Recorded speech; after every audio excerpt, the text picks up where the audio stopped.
Бүгін бізде қазақ тілі сабағымыздың тақырыбы негізгі және туынды зат есім. Бүгінгі сабақта біз сіздермен сөйлемнен зат есімді табуды білеміз, негізгі және туынды зат есімді анықтауды үйренеміз. Сабағымызды бастамай тұрып, үй жұмысын тексеруге қалай қарайсыңдар? Олай болса, топ бойынша берілген сұрақтарға жауап берейік.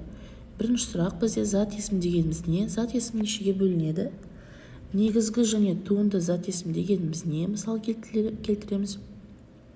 Жалқы және жалпы зат есім дегеніміз не? Мысал келтіреміз. Және туынды сөз дегеніміз не? Мысал келтіріп айтамыз. Түбір мен қосымшаның жазылу туралы не білесіңдер? Мысал келтіреміз. Бұл бізде өткен сабақта өтілген тақырыптар. Осы сұрақтардың жауаптарын маған WhatsApp-қа жекемен жіберетін боласыздар. Жақсы. Әрі қарай бізде бүгінгі сабағымыздың тақырыбы негізгі және туынды зат есім деген екен. Зат есім негізгі және туынды болып бөлінеді. Негізгі түбірден болған зат есімді негізгі зат есім дейміз. Мысалы, ана, бала, кесте, көз. Ал түбір сөзге жұрнақ жалғану арқылы жасалған зат есімді туынды зат есім дейміз. Іскер, суретші, оқулық. Мысалы, іскер сөзінің түбірі іс, кер бізде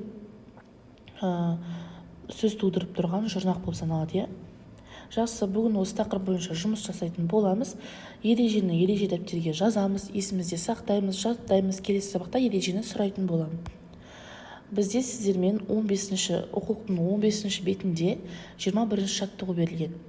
Бұл жерде сіздер мәтінді тыңдап, мәтін бойынша жұмыстар жасау керексіздер. Болай болса, мәтінді тыңдайық. Ананың асыл арманы. Баяғы заманда жұпыны ғана үйде бір әйел үш ұлымен тұрыпты. Әйелі өте шебер кісі екен.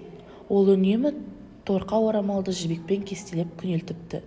Бір күні әйел өзі кестелеген орамалдарын базарға сатуға апарады. Орамалдарын сатып болған соң дүкен аралайды.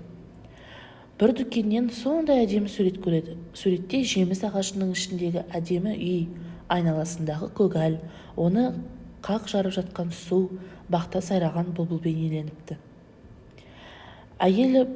Әйел бар ақшасына әлгі әдемі суретті сатып алады. Әйел үйге келген соң суретті балаларына көрсетеді. Сурет ұлдарына да қатты ұнайды.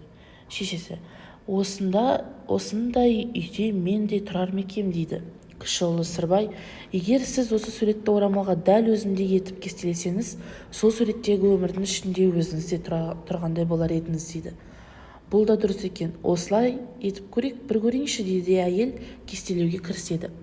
Ана 3 жыл кестелеген орамалын сыртқа алып шығып, балаларын қасына шақырады. Орамалдағы ғажайып суретке 3 ұлы да таң-тамаша қалады. Не деген керемет кесте, ғажайып сурет қой. Осындай да шеберлік болады екен деп таңданып отыр олар. Мағзұм Тиесовтың мәтіні екен. Енді осы мәтін бойынша жұмыс жасайтын боламыз. Мәтін бойынша сұрақтар қойып, оларға жауап береміз. Мәтін бойынша пікір білдіруге бағытталған сұрақты жалғастырып көреміз.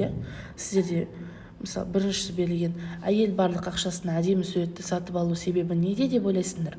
Әйел ананың орнында болсаң, сен не істер едің? Және үшінші, төртіншіні өзіміз жазатын боламыз. Әрі қарай бізге салыстыруға сөздер берілген екен. Олардың әрқайсысына сұрақ қойып, айырмашылығын байқады. Өнер өнерпаз, шебер шеберлік, сурет суретші, сый сыйлық. Бұл жерде бізде қандай сөздер? Дұрыс, негізгі және туынды сөздер. Негізгі бізде кім? Мысалы, кім шебер? Ал шеберлік деген ол лік жұрнағы жалғанып тұр. Бұл сөз тудыратын жұрнақ, басқа сөз тудыратын жұрнақ. Шебер дегенде ол бір адамды ғана білдіреді, шебер. Ал шеберлік деген ол қандай сұраққа жауап береді? Ол уже бізде басқа сөз. Әрі қарай сіздер қазір оқулықпен және дәптермен жұмыс жасайсыңдар. Оқулықтың 16-17 беттерінде тұрған жаттығуларды дәптерге